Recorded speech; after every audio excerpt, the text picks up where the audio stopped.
The year 2015 has been predominantly marked by a turbulent currency market that saw the shilling touch one of its lowest points in years.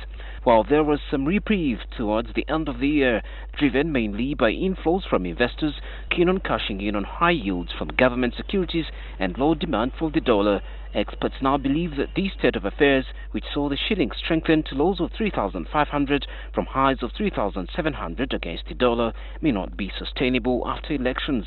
Fundamentally, there are risks to the stability of the Ugandan shilling exchange rate because Uganda is an economy that imports a lot more than it exports, it has a trade imbalance, it has a current account imbalance. If you're in a situation where Uganda isn't getting as much foreign direct investment as really the hope is it would get, if investors are nervous about where the government's fiscal position is, if they're adopting a wait-and-see position around the elections, all of these things may well slow the inflow of capital, and that poses risks to the currency. Those are the Uganda-specific reasons, but let's not forget the wider picture. We are still very much in a strong dollar environment.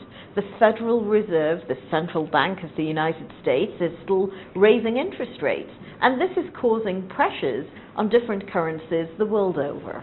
Economists are, however, optimistic that despite such pressure, the situation will this time not be as bad as seen after the 2011 elections, but only if the fiscal indiscipline witnessed back then is reined in.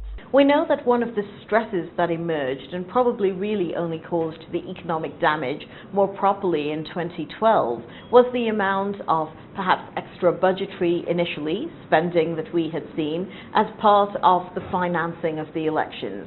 The hope is that with Uganda having signed up to more public financial management reforms, that there will be more transparency around exactly what spending is doing. It's not necessarily watertight, but I think it takes us a step further in the right direction. Overall, government-heavy infrastructure investments are expected to drive much of the economic growth this year. This growth plus the Uganda currency's strength, however, is threatened by several risks, including the slowing Chinese economy, which has dampened commodity prices, the strengthening of the dollar, which will further weaken the shilling, and sluggish demand for Ugandan products by its neighbors, especially South Sudan. Ultimately, the country's real GDP growth, according to the bank's economic report 2016, is now placed at 5.5%, from the earlier projection of more than 6.0%. Malcolm Sime, NTV Business.